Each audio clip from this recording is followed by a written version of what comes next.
Hello everyone, sprouts హెల్త్కి మంచిది తినండి అంటే ఎవరు తింటున్నారు చెప్పండి. అందుకే మీకోసం ఇన్స్టెంట్గా 5 మినిట్స్లో రెడీ అయిపోయి స్ప్రౌట్ దోశ అనేది ఈరోజు చూపించబోతున్నానండి. దానికి కావాల్సిన ఇంగ్రీడియంట్స్ ఎలా చేసుకోవాలో చూసేయండి. ఫస్ట్ ఒక మిక్సీ జార్లో ఒక కప్పు స్ప్రౌట్స్ అనేది తీసుకోండి. నెక్స్ట్ 3 స్పూన్స్ ఆఫ్ ఉప్మా నూక అనేది యాడ్ చేసుకోండి, సుజీ.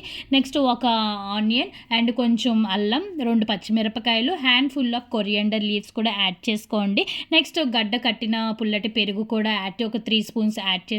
నెక్స్ట్ మీ టేస్ట్కి తగ్గట్టుగా సాల్ట్ కూడా యాడ్ చేసుకొని మిక్సీ పట్టుకోండి. ఈ విధంగా థిక్ కన్సిస్టెన్సీ అయిన తర్వాత ఒక గిన్నెలో అనేది ట్రాన్స్ఫర్ చేసుకొని మనం టీ కప్ ఆఫ్ వాటర్ కూడా యాడ్ చేసుకొని బాగా కలుపుకొని 5 మినిట్స్ పాటు పక్కన పెట్టేసుకోండి. ఇలా తర్వాత ఇలాగ అవుతుంది. తర్వాత మనం దోశ అనేది మనం ఈ విధంగా వేసుకోవాలన్నమాట. స్ప్రౌట్స్లోని విటమిన్ ఏ ఉంటుంది, సి ఉంటుంది, కే ఉంటుందండి. Minerals like iron, calcium, magnesium కూడా చాలా ఎక్కువగా దొరుకుతుందండి. యాంటీ ఆక్సిడెంట్స్ ఉంటాయి. డైజెస్టివ్ సిస్టమ్కి చాలా మెరుగుపరుస్తుంది. అండ్ షుగర్ పేషెంట్స్కి బ్లడ్ షుగర్ అనేది కంట్రోల్లో ఉంచుతుందండి. ఒకటి కాదు, చాలా బెనిఫిట్స్ ఉన్నాయి. పిల్లలు అయితే స్ప్రౌట్స్ మామూలుగా తింటారు కదా, సో ఈ విధంగా దోశ వేసి పెడితే చాలా ఇష్టంగా తింటారు. సో ఒక్కసారి ట్రై చేయండి. ఇన్స్టెంట్గా 5 మినిట్స్లో రెడీ అయిపోయి దోశ రెడీ.